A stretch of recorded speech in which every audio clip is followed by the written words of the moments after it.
And thank you so much for joining us for CBN NewsWatch. I'm Ephraim Graham. The historic flooding in Louisiana sparks a major housing crisis. The deadly floodwaters have damaged about 40,000 houses, leaving many without a place to call home. But Operation Blessing is on the ground, providing immediate relief to people like Jacqueline Brown, an elderly woman with disabilities whose home was destroyed. When I got up, I seen it coming towards us fast, like the river, like it was river. Well, it was the river. And I told my husband, we got to get out. The waist-deep water destroyed nearly everything in her home, but Operation Blessing helped her to salvage what was left behind. Despite the record-setting floods, Jacqueline still puts her faith in God. When one door closes, another door opens, and we're waiting to see what the Lord is going to give us on this new door that's coming. And right now, Operation Blessing still needs more volunteers to help deliver relief to these victims. You can find out more at ob.org. New evidence emerging: the U.S. paid Iran what appears to be a $400 million ransom for 3 American detainees. The Obama administration denied the claim earlier this month, but now lawmakers are calling on the president to drop the charade. Caitlin Burke has the story. Emerging details from a new Wall Street Journal report depict a tightly scripted exchange. An Iranian cargo plane in Geneva, Switzerland, loaded with the equivalent of $400 million in cash, only allowed to depart after a flight with 3 freed Americans aboard takes off from Tehran. President Obama claims the payment was the first installment in a settlement reached with Iran to resolve a failed 1979 arms deal. But the connection to the Americans' release has lawmakers and administration critics questioning if it was actually a ransom payment. Republican National Committee Chairman Reince Priebus said it's time for the Obama White House to drop the charade. President Obama has foolishly put a price on the head of every American abroad, and it should be no surprise that Iran has since detained more U.S. citizens. Claims from one of the freed American hostages support the idea that the Obama administration paid for their release. Pastor Saeed Abedini said in an interview that they were kept waiting at the Iranian airport for more than 20 hours, a senior Iranian intelligence official explaining that their departure was contingent on the movement of a second plane. The Journal reports that the State Department denies Abedini's claims. GOP leaders say they plan to hold hearings on the payment next month, and they're already requesting more information on the transaction. Caitlin Burke, CBN News. The Obama administration will give up U.S. control of the internet on October 1st. The plan is to hand over web oversight to a broader online community. The new model puts the internet in several hands instead of a single body. Some Republicans say giving away the internet could endanger national security and allow for unwanted international intervention. The transition is the last step of a long fight by the Obama administration to relinquish control of the internet. New drama in the case of the American swimmers who say they were robbed at gunpoint at the Olympic Games in Rio. 2 of the athletes were pulled off their plane today as they tried to return home to the U.S. Authorities are doubting the story and are holding 3 of the swimmers for questioning. 12-time medalist Ryan Lochte is already back in the U.S., but Brazilian investigators want to question him as well. Meanwhile, it was a clean sweep for 3 American women in the 100-meter hurdles Wednesday night. Brianna Rollins, Nia Ali, and Kristen Caslin swept first, second, and third in a feat that's never been accomplished in that event. The runners say they held a prayer circle the morning before the race and felt God's presence on them to help them to glorify Him in that race. The Chinese government's crackdown against lawyers and human rights activists has concluded with a series of subversion trials near Beijing. In an unprecedented move, video clips from the trials were seen on state-run television. The message was clear: dissent and defending Christians are prohibited in China. Gary Lane has more. Chinese officials put 3 human rights activists and 1 lawyer on trial in the eastern city of Tianjin. One defendant was found guilty of subversion and received a 3-year suspended prison sentence. The 4 are among approximately 300 human rights activists and lawyers who were either arrested or questioned by the government in a crackdown that was launched in July 2015. Human rights activist Go Rogue was convicted of subverting state power and told the court he had become blinded by so-called Western democratic ideas. My actions and my words expressed during various incidents have deeply affected social stability. I have been used by Western foreign forces and people with ulterior motives. Government critics say Go Rogue's statement was a coerced confession. State-run media accused Zhou Shifeng, Hu Shigin, and Tsai Yan-min and their Beijing law firm of forming a major criminal gang that organized and planned the creation of an uproar in more than 40 sensitive cases, and that seriously, quote, disturbed Chinese society. The Feng Rui law firm often defended Christian activists and publicized their cases online. Their actions were harshly denounced by the authorities as interference in the legal process. Head of the law firm, Hu Shigin, received a 7-year prison sentence. Amnesty International's Roseanne Rife says Chinese internet users are now looking for information beyond online government propaganda. It can be difficult, of course, with the Great Firewall, but people still manage to see different sources. And I think people are smart enough to try to weigh both sides or 4 sides of any story. Meanwhile, Wang Fulei, a fervent supporter of the lawyers, also had run-ins with the authorities. He says unlike the older generation, younger Chinese don't believe televised show trial confessions like Go Rogue's. Everyone has different opinions. I remain doubtful, no matter what media it is. The recent trials are part of an official government strategy established by President Xi Jinping to use legal means to maintain pressure on human rights activists and to silence religious freedom advocates. Family members of the accused have complained that they have not been allowed to contact them during their year of detention and that the defendants were not allowed to choose their attorneys. Gary Lane, CBN News. A Texas defense attorney has been told to refrain from telling details about his ongoing trials in his prayerful post on social media. A judge warned Mark Griffith that his post revealed details of the court proceedings. The lawyer posted one Facebook statement saying, "I see God directing me in my fight for justice. I see God in everything, including my clients. These are the people Jesus sought out and helped." Griffith says the court restrictions could violate his constitutional rights of free speech and religion. A Tennessee sheriff has lost a battle with atheists over his Easter Facebook post. Sheriff Eric Watson posted the words, "He is risen," on Bradley County's Facebook page on Easter Sunday. The American Atheist Group filed a lawsuit over that post. Watson defends his post, saying it reflects my faith, which is founded on the belief that Jesus Christ died for my sins and the sins of mankind. But the county decided to reach a settlement with the atheists, paying them $15,000 in damages and $26,000 in attorney's fees. A Florida appeals court has thrown out a lawsuit that tried to end the state's largest private school voucher program. The Florida Education Association and others filed the brief arguing the method of funding the program was unconstitutional. But the appeals court is backing the school voucher program, which funds private school education for more than 90,000 students. They say it does not violate state laws. Coming up, rogue Republicans. You won't believe how many GOP politicians have said they plan to back Hillary Clinton over Donald Trump. Now to presidential politics, where many Christians are still on the fence when it comes to voting for a presidential candidate. While some conservatives can't bring themselves to vote for Donald Trump, that's not the case for one of his top rivals from the Republican primaries. Florida Senator Marco Rubio told CBN News he supports Trump because the Supreme Court is on the line.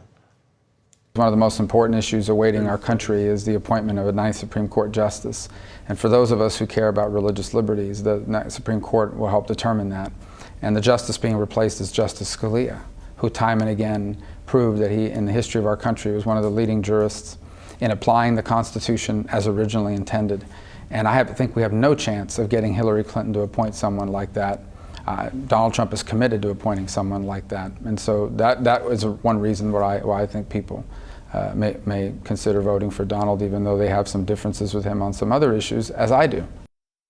Meanwhile, other Republican senators, governors, and staffers are shaking things up in this election by backing Hillary Clinton.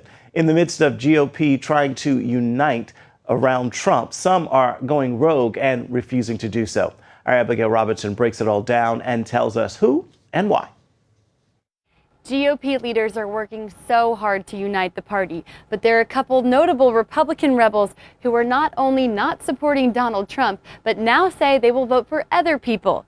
Let's start with Representative Richard Hanna from New York, who is the first Republican congressman to come out and say he's now voting for Hillary Clinton. Then there's Representative Scott Ridgel from Virginia, who can't quite back Clinton and instead says he will vote for Gary Johnson, the Libertarian candidate, who he thinks is the most fiscally conservative name on the ticket. Then there's Senator Susan Collins from Maine, who honestly right now does not know who she'll vote for in November, but as of now it's not Trump, Hillary, or Gary. It's worth noting both of these are retiring congressmen, and Senator Collins is not up for re-election until 2020. That brings me to our other list, filled with former senators, governors, Republican staffers who are now saying they're with her. Now, GOP leaders who really want to see a candidate who at least says they will support conservative values in the next election, they're not having any of this. My first message is how selfish of you. Gary Johnson's not going to win the presidential nomination, the presidential election. I might add, thank God, because he's far left on values issues and on a lot of other issues. Bauer says Republicans who support Hillary Clinton are violating everything the party stands for. They can't possibly believe that Hillary Clinton would be better for America than Donald Trump. I'll tell you one politician that I do trust to do exactly what they're saying, and that's Hillary Clinton. She says all of her judges will be pro-abortion.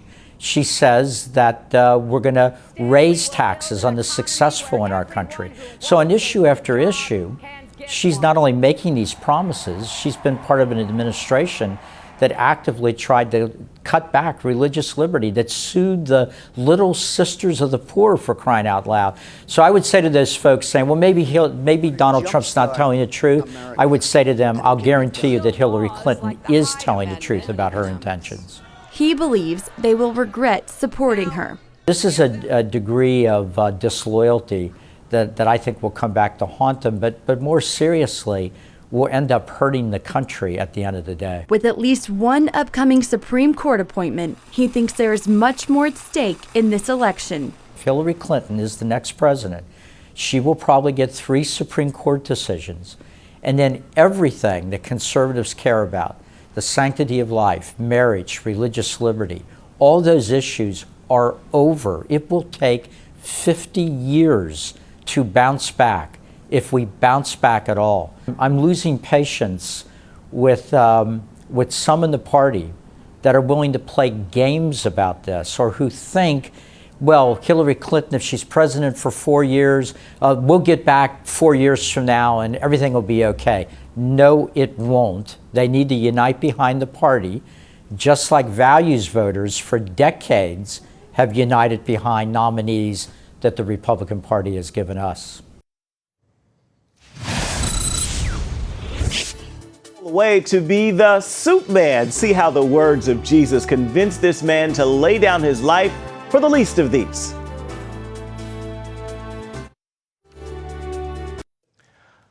Operation Blessing is bringing awareness to human trafficking at the Rio Games this 2016. Staff and volunteers are showing a virtual reality experience on the streets of Brazil near the Olympic venues. The virtual reality videos are taking people inside the real world of human trafficking from the perspective of 5 women and their experiences. The stories were recorded in Bangladesh, Nepal, Mexico, Bolivia, and Brazil. Viewers are also able to watch the films in English, Spanish, or Portuguese.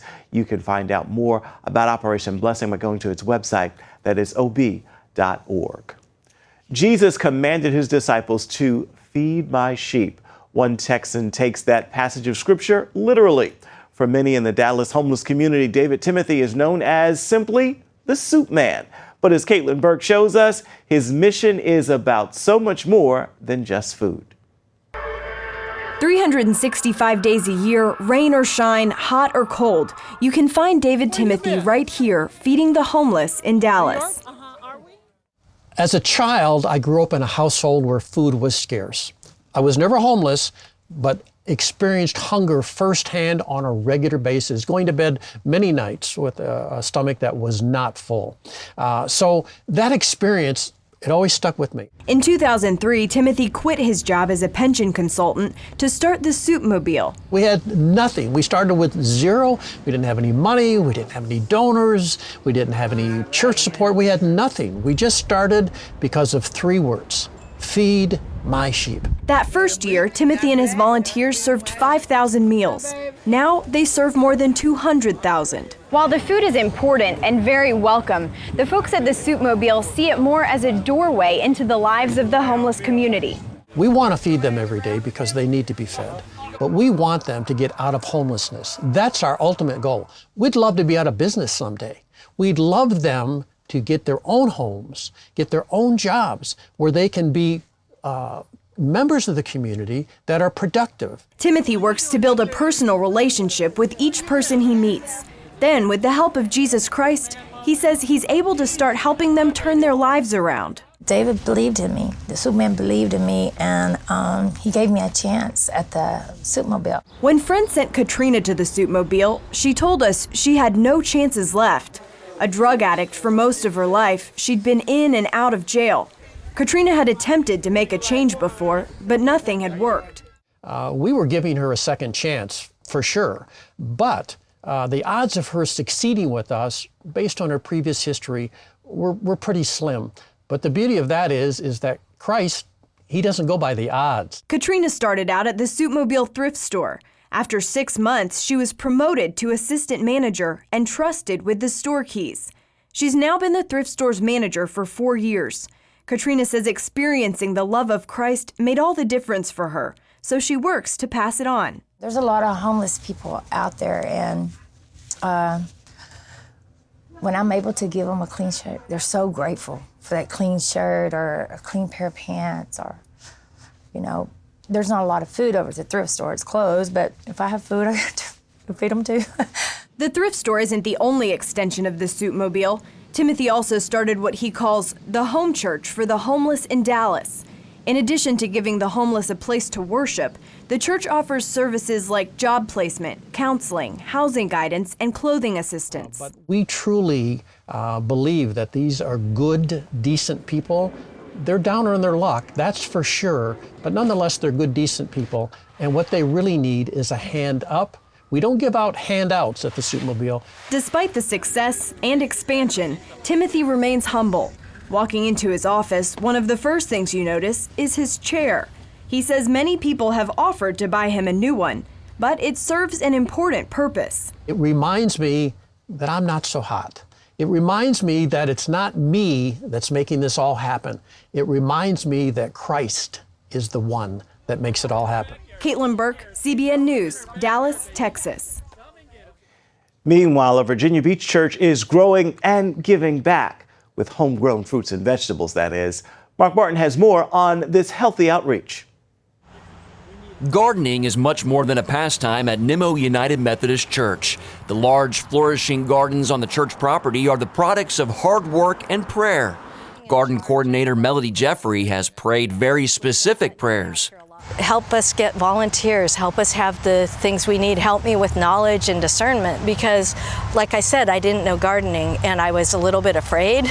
Melody says God has been faithful. The bounty in this garden, known as the Victory Garden, includes vegetables, fruits, and herbs. We provide the food. It all goes out to food pantries, and we realized they just wanted the basics. We do really basic things that people could eat without cooking, or they could simply prepare.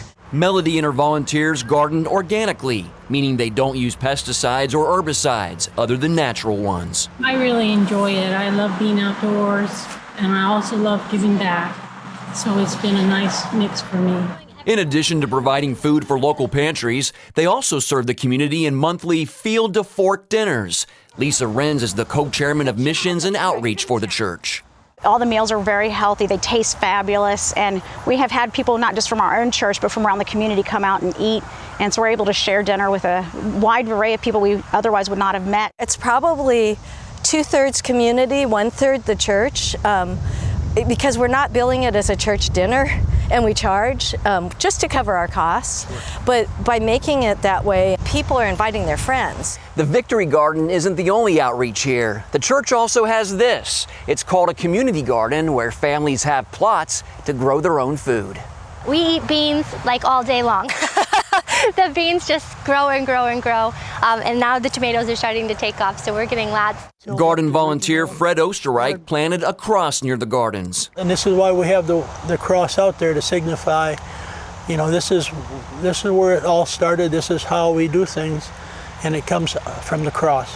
My faith in Jesus really motivates what I'm doing here. Growing and giving. The mission here is simple. There you go. You put those in the basket. And rewarding for both givers and receivers. Mark Martin, CBN News, Virginia Beach.